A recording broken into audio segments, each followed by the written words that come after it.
শুভ দুপুর বন্ধুরা, আবারও চলে এলাম রান্নাঘরে।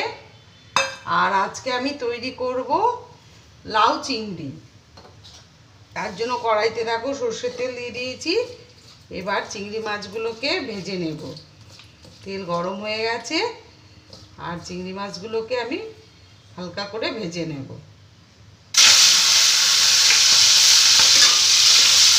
দেখো চিংড়ি মাছগুলোকে আমি এইভাবে ভেজে নিলাম। এবার তুলে নিচ্ছি। তেলের মধ্যে ফোড়ন দিলাম একটা তেজপাতা, একটা শুকনো লঙ্কা আর গোটা জিরে। ফোড়নটা একটু ভেজে নেব আর দিয়ে দেবো কয়েকটা চেরা কাঁচা লঙ্কা।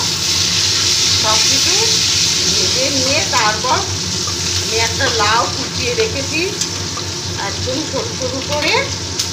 দেখো একদম সরু সরু করে কুচিয়ে রেখেছি। এই লাউটা দিয়ে দিচ্ছি। আস্তে আস্তে লাউগুলোকে এই মশলার সাথে তেলের সাথে মিশিয়ে নিচ্ছি। সবটুকু লাউ আমি ভালো করে মিশিয়ে নিলাম। এবার দিয়ে দেবো স্বাদ মতো নুন আর হলুদ। আর নুন দিয়েই একটু দিয়ে দিলাম। এবার লাউ থেকে জল বেরিয়ে যাবে আর ওই জলে লাউ সেদ্ধ হয়ে যাবে। লাউ রান্না করতে তো আর জল লাগে না, লাউ দিয়ে প্রচুর জল বেরিয়ে যায়। লাউটা ভীষণই কচি ছিল, আরও বেশি তো জল বেরোবে। এবার আমি ঢাকা দিয়ে কিছুক্ষণ এটাকে হতে দেব। দেখো ঢাকাটা খুলে আমি দেখলাম লাউ দিয়ে প্রচুর জল বেরিয়ে গেছে। আর এবার আমি ভাজা চিংড়ি মাছগুলো দিয়ে দিচ্ছি আর দিয়ে দেবো একটু স্বাদ মতো চিনি।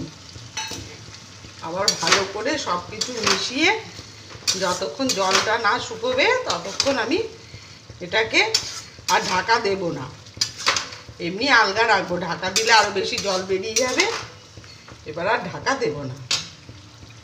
দেখো জলটা প্রায় অনেকটা টেনে এসে এবার ওপর থেকে একটু ধনেপাতা কুচি দিয়ে দিলাম। আর এই ধনেপাতা কুচিটা দিয়ে আবার ভালো করে মিশিয়ে নেব। আর আমার আরেকটু জল টেনে আসলে লাউ থেকে, তাহলেই তৈরি হয়ে যাবে আমার লাউ চিংড়ি।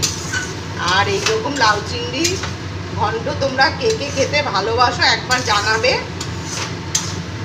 দেখো তৈরি হয়ে গেল আমার লাউ চিংড়ির ঘন্ট। রেসিপিটা তোমাদের কেমন লাগলো একবার জানাবে। আর রেসিপিটা ভালো লেগে থাকলে লাইক কমেন্ট ও শেয়ার করে দিও আর সাবস্ক্রাইব করে দিও ইউটিউব চ্যানেলটিকে। এইরকম লাউ চিংড়ির ঘন্ট তোমরা একবার করে দেখো, তোমাদের খুবই ভালো লাগবে। আর এই বর্ষার মধ্যে তো খেতে খুবই ভালো লাগবে।